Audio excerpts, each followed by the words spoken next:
वो तस्वीर देखकर टॉमस समझ गया। तस्वीर में जो जवान आदमी था वो उसकी माँ का पहला मंगेतर था।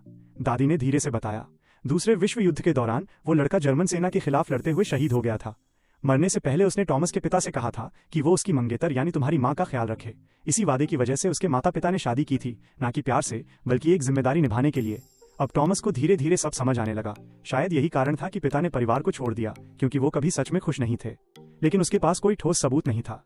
वो घर लौटा और पिता की अलमारी व दराजें टटोलने लगा। उम्मीद थी कि कुछ मिलेगा।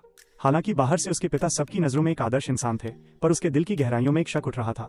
क्या पिता ने माँ को धोखा दिया था? इसके बाद टॉमस ने पिता पर नजर रखना शुरू कर दिया। हर दिन हर हरकत पर उसकी निगाह रहती। आखिर एक दिन पिता का राज खुलता हुआ सा लगा। एक अनजान औरत का फोन आया। माँ से झूठ बोला गया कि वो साथ में मछली पकड़ने जा रहे हैं। टॉम्स को पूरा यकीन था अब वो पिता की सच्चाई पकड़ लेगा, लेकिन नतीजा कुछ और ही निकला। वो सचमुच नदी किनारे मछली पकड़ने गए थे। कोई झूठ, कोई अफेयर नहीं था। शायद टॉमस ने ही जरूरत से ज्यादा सोच लिया था। वहां बैठे बैठे उसने पिता से बातें शुरू की और तभी एक और सच्चाई सामने आई।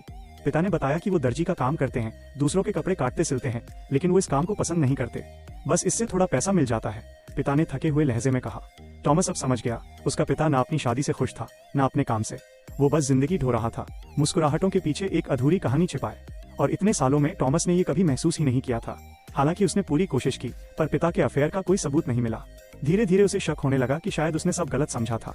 फिर भी एक सवाल उसके मन में बार बार गूंजता रहा, अगर सब ठीक था तो पिता ने उसी साल घर क्यों छोड़ा? जरूर कुछ तो हुआ था। Subscribe for part 4। पार्ट 2 कब को नीचे मिल जाएगा।